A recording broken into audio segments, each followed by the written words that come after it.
আপনার বাসায় কি বিদ্যুৎ বিল অস্বাভাবিকভাবে বেশি আসছে? তাহলে এই ছোট্ট ডিভাইসটা আপনার হাজার টাকার ভুল ধারণা ভেঙে দিতে পারে। এটা হলো D522066 multifunction AC power meter. Box খুললেই পেয়ে যাবেন মূল ডিভাইসটা, আর নিচে আছে একটা চাইনিজ ম্যানুয়াল। এটা আপাতত দূরে রাখি। ডিভাইসটার সামনে আছে একটা বড় ডিসপ্লে, আর পাশে আছে একটা রিসেট বাটন।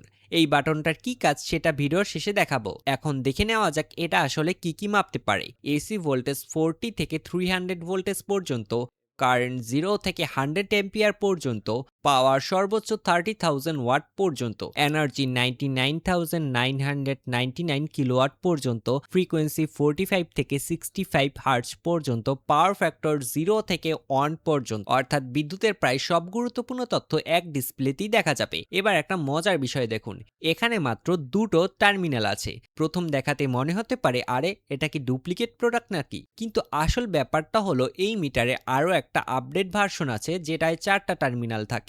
খরচ কমানোর জন্য ম্যানুফ্যাকচাররা একই বডি ব্যবহার করেছে, তাই উপরে মার্কিং থাকলেও আসলে কোনো টার্মিনাল নেই। এবার কানেকশন করি। একটা মাল্টি সকেট নিলাম আর ইনপুটের জন্য একটা প্লাগ নিলাম। এই যে মাঝখানের হোলটা দেখছেন, এটা হলো কারেন্ট কয়েল।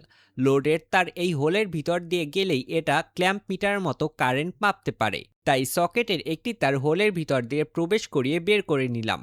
এরপর লাইনের দুটো তার এবং নিউট্রালের দুটো তার একসাথে জোড়া লাগালাম। এরপর স্ক্রু দিয়ে ডিভাইসটার সাথে যুক্ত করে দিলাম। এবার পাওয়ার দিলেই দেখুন voltage, current, watt, unit, frequency, power factor সব তথ্য লাইভে দেখা যাচ্ছে। আগের ভিডিওতে জিজ্ঞেস করেছিলাম আপনারা কোন ডিভাইসের রিয়েল পাওয়ার কনজাম্পশন দেখতে চান। সবচেয়ে বেশি মানুষ বলেছেন ফ্রিজের। তাই পরের ভিডিওতে দেখাবো ফ্রিজ আসলে দিনে কত ইউনিট বিদ্যুৎ খায়। আর ফ্রিজের পর কোন ডিভাইসের পাওয়ার কনজাম্পশন দেখতে চান কমেন্টে এখনই লিখে ফেলুন। আপনারা বলবেন আর আমি টেস্ট করে দেখাবো। ভিডিওটা ভালো লাগলে একটা লাইক দিন, আর এমন টেকনিক্যাল ভিডিও মিস না করতে চাইলে এখনই চ্যানেলটি ফলো করে রাখুন।